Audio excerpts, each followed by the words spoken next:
New York, New York. It's a hell of a town. I went there to speak to Students for Liberty at NYU and to interview liberty leaders and freedom fighters from across the globe. Equally important, if I'm bearing my soul, I was fixated on scoring some cult craft beers in Brooklyn along the way. But a few double IPAs into my journey, I rediscovered the ethos that makes this island monument to capitalism such a special place. They call it a melting pot, but it's really a hotbed of cultural appropriation, where the best cannoli can peacefully coexist with Kung Pao chicken. Is it stealing, or is it the best of entrepreneurial disruption? Borrowing ideas and music and food from many cultures and making it all new and different and uniquely American. New York, New York. If you can make it there, you can make it anywhere. We're about to get on the infamous New York subway system. We'll see if we're accosted by hooligans or if we get peed on by a bum. I don't know what's going to happen, but it's the best way to get to Brooklyn, and we have to get there before 10 o'clock when they start selling beer. I'm traveling with a talented but somewhat suspect bunch from Free the People. There's Matt, an amazing artist and director of Sicilian descent, with a wholly unhealthy obsession with Bruce Springsteen and the E Street Band. There's Logan, a composer, musician, writer, and economist, a sound guy, who sports a handlebar mustache so epic to make every aspiring hipster weep in shame. And Trey, our videographer and resident operator. If you want to get something done, Trey will find a usually legal way of making it happen. What could possibly go wrong with this crew? So we're taking all modes of transportation this morning. Yeah. Taking a cab, taking the metro. Subway. Yeah, It's pronounced subway, Matt. Yeah, it's pronounced subway. So we finally arrived in Brooklyn, and you've never been here before, but this is the center of the universe when it comes to craft beer. This is Other Half Brewing. And we were smart because a couple hours ago there was probably a huge line to buy the Saturday release of a double IPA and a very highly hopped porter, which you'll be excited about. And Other Half Brewing is like the next generation in super disruptive craft beer. It's a Northeast New England style IPA that's unfiltered, and they hop the living shit out of it, so it almost pours like a milkshake. And it's different than any beer that the founders of the craft beer movement could have ever conceived of, because it's designed to drink fresh, it's designed to be sold locally, it's kind of a locavore thing, but naturally the beer is so awesome that there's now these Facebook pages where you can trade these exotic one-off beers from all over the country, all over the world. It's probably slightly illegal what they're doing, but they do it anyway because people are obsessed about beer. I'm going to fill my backpack and smuggle some back to Washington, D.C. That's why we're here. So we've got Houston and San Francisco.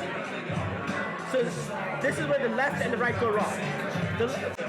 I have to push back because the problem is not that people build in flood zones. The problem is that there's an expected outcome where the government bails them out.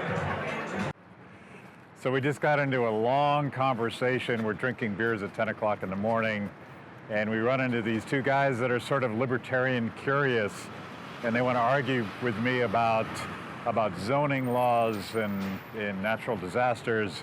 And the guy threw out Frederick Hayek. I didn't see that happening at Other Half Brewing at 10 o'clock in the morning, but I view beer as not only the ultimate symbol of freedom, it's the way that we tease out the intellectual potential of everybody. Because if you've read Hayek, you've done everything right. Ow. Oh, I got that on camera. So a philosophical question. We're going to get a slice in downtown New York, and everybody argues about New York pizza. And it's Italian, right? But it's not Italian at all. It's this mashup of Americanism and Italianism, all in a beautiful combination of sauce and pepperoni and crust. And I only recently learned that the tomato itself is an American thing. It's not an Italian thing. And Italians everywhere are freaking out right now because they stole the tomato from America and exported it back to Italy and made this beautiful thing. But you can't imagine Italian food without red sauce, and you can't imagine red sauce without the freaking tomato. And that came from America. This is one of your favorite places to get a slice. Yeah, this is one of the better. This is one of the few places I actually remember. Yeah. Because usually what happens with by the slice joints is that everything's sort of like the same. Yeah. You know what I mean? Like you get to this point where like it's like, okay, you know, yeah, it's a good slice, but like I'm not gonna remember. So this place, you know, I used to work right around the corner, and I came here, and it's like, oh yeah, you guys do it right. Pizza happily avoids all the stereotypes. You go into the place, you get a slice, and on your left-hand side is a picture of James Gandolfini, and you're on your right-hand side is a picture of Marlon Brando as Godfather. So You're not a pizza place if you don't have at least a picture of one E Street Band member and one Sopranos cast member. little Steven. Is you know, he, Prince is he, Street is he has more, a Stevie picture which covers both bases. Well, I'm asking you, like, is it more important that little Steven is a member of the E Street Band, or is it more important that he was a key player in The Sopranos? Well, it's like a chicken or the egg question, right? Stevie, you know, so Stevie wouldn't be in The Sopranos if he wasn't in the E Street Band. What's fascinating to me about New York City is, I mean, here we are in Little Italy, and you have this sort of enclave of very concentrated culture and traditions that come primarily from your homeland, Sicily. Right. But New York is the best at cultural appropriation and trespassing and stealing ideas from one culture and reapplying them to the next. And I think New York's sort of a microcosm for how freedom and cooperation works, because so much that we talk about as entrepreneurship is really someone stealing somebody else's idea, making it better, changing it, corrupting it, probably rethinking it in a way that the creators of that tradition couldn't have conceived of. And that's where good stuff comes from.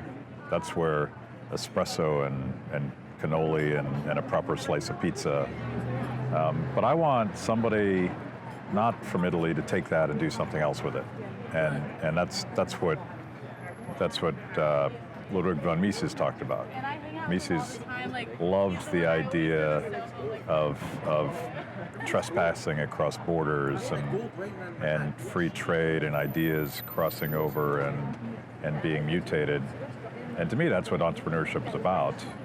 And these absolutists, mostly on the left, I mean, the people that complain about cultural appropriation on the left, but I think you see that amongst conservatives too. They don't understand that this is where the cool stuff comes from.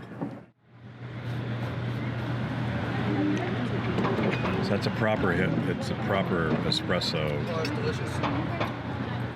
No hipsters were involved in the making of this espresso. Yeah.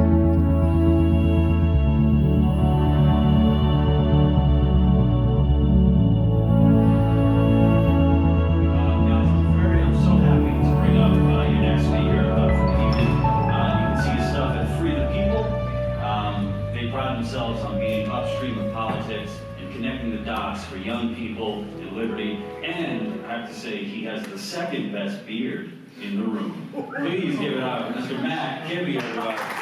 That's Art from the Libertarian Club, Liebeck. You guys know him.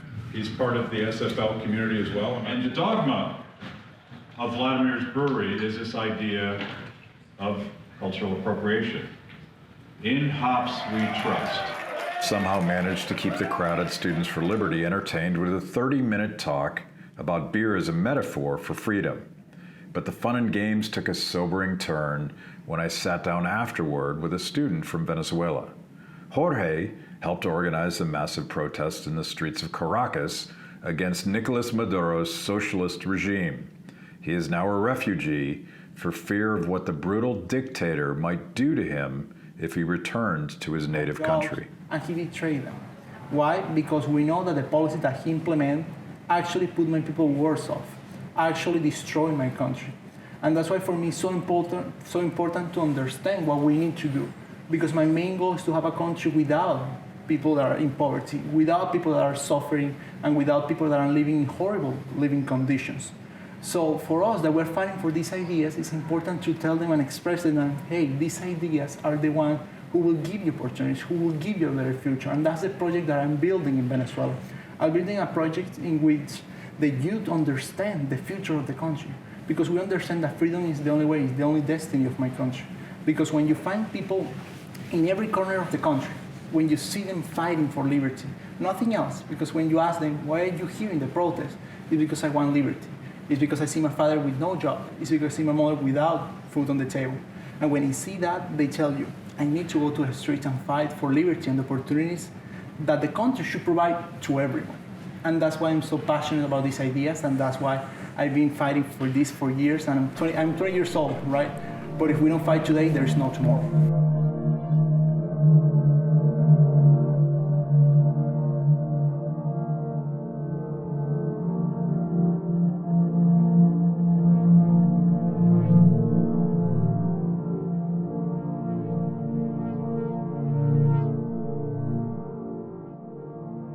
This is a Faust symphony by my favorite classical composer, Franz Liszt from Hungary. And the interesting thing about this is that the Faust legend is an early German folktale, but it was done by lots of different people. It was done most famously by Johann Goethe, but it was also done by the playwright Marlowe, and this is based on Leno's Faust here. So this is what you were talking about someone taking an idea, expanding on it, and this, in this case, transforming it into musical form, not just literary form. So in some ways he was a stealer. He stole someone else's idea, but then he reworked it and created it and made it something different. And one of my favorite albums, which I think is more classic than that one, possibly, is Deep Purple Machine Head. It is a great album. And you and I went back and saw a Black Sabbath concert, I think, last year. Yeah. And I was marveling about how much cultural appropriation there was. They stole all their stuff. Yes. But they didn't. It was also like an original form. It was the blues, but it was reimagined as something darker and heavier. Totally. Sabbath started out as a blues band in bars, and they just turned it a little darker and invented heavy metal as we know it. And there'd be no Deep Purple without Black Sabbath. It's true. And there'd be no cool music if artists weren't allowed to steal ideas and rethink them and create something new. I mean, everyone got on Elvis's back for stealing blues music, but that's where all the good stuff comes from. Led Zeppelin did exactly the same thing. All their songs are based on original blues tunes, but they took it and amped it up to 11 and did something different with it. They did steal from Tolkien as well. That's a good point. Oh my God, yeah. Yeah, everybody steals from Tolkien. He invented modern fantasy. Singing about Frodo. Yeah. Made Frodo kind of a badass for the first time. Yeah. But I think about, like, today we're not allowed to steal anybody else's culture ideas, and all good music comes from that. It absolutely it's does. all like entrepreneurial. There's only 12 notes in music, so it's hard to do anything without doing something that someone's done before. I think there should be a patent on those 12 notes. Yeah. Whoever invented B flat is owed a lot of royalties. Yes.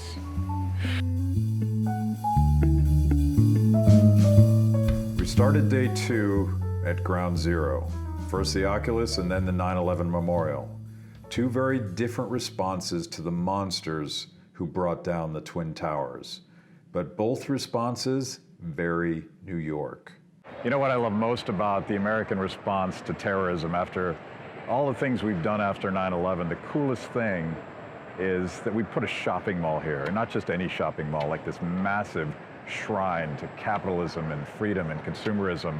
It's a very American response, and it's a beautiful FU to terrorists all over the world.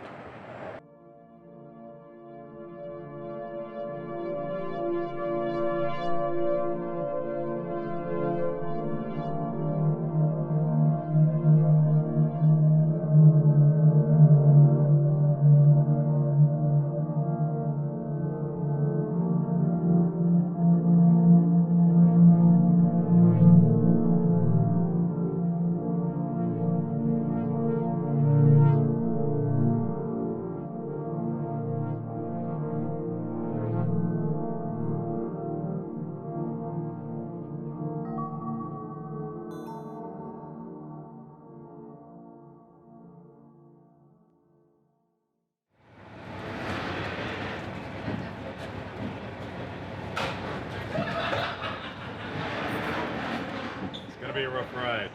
You see your legs yet, sailor? So my grandfather, Jason Zach, came through Ellis Island from the mountains of Slovakia, right on the Polish border. Yeah. And I recently searched this and I found a draft card, and there's all sorts of misspellings of where my hometown was, but we never talked about that when I was a kid. But he brought his family over and they settled in New York, which eventually was where my mom was born. We never really talked about our background as immigrants because we were Americans. Right, they left that sort of behind in the old world. Yeah, they were escaping poverty and came to the land of opportunity. So I can imagine them seeing this and saying, this is the best thing that's ever happened. Yeah, well, it's funny because my mom's family, they came from Sicily. So my grandpa came over when he was about 4. And his father, so my great-grandpa, Salvatore, now initially Terremoto, but when they came through Ellis Island, just like, in Godfather 2, they changed the name. So it changed to Tremato when they went through. And so he came over originally to find, work and sort of figure out, where are we going to put the family? And then he went back. So when you looked at the logs, he's in there twice. And he comes back, and my grandpa comes back, and he always told this story about when he first came to America. He's 4, he's on the boat, and they're passing the Statue of Liberty, and he's wearing a sailor suit. And he throws his hat off into the water, ciao Italy, hello America, essentially. And it's amazing. And he always felt so strongly about being sort of American. The Italian American is important. It's that qualifier that you're now a new thing.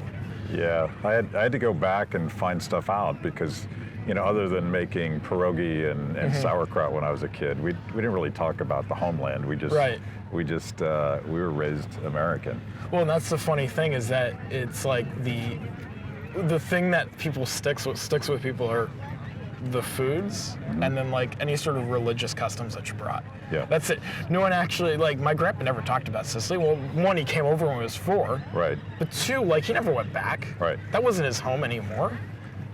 It was here. It was New York and that was New Jersey. That's it. That's all he ever knew. It's kind of amazing. And it's still here. Yeah. Ellis Island, this is where my great-grandfather would have come through. We're going to go inside and try to find him and his wife, Mary, and we're going to try to find Battaglia's granddaddy, too. Hi, folks. Thanks Hey. for listening to us. How are you? Hey, guys, you got a free movie and a free range of vegetables. That's awesome. When all was said and done, Matt had more luck finding his grandfather Vito from Sicily than I had finding my great-grandfather Jacob from Slovakia. My theory runs something like the plot from The Godfather. Did government bureaucrats manage to misspell Jason Zach?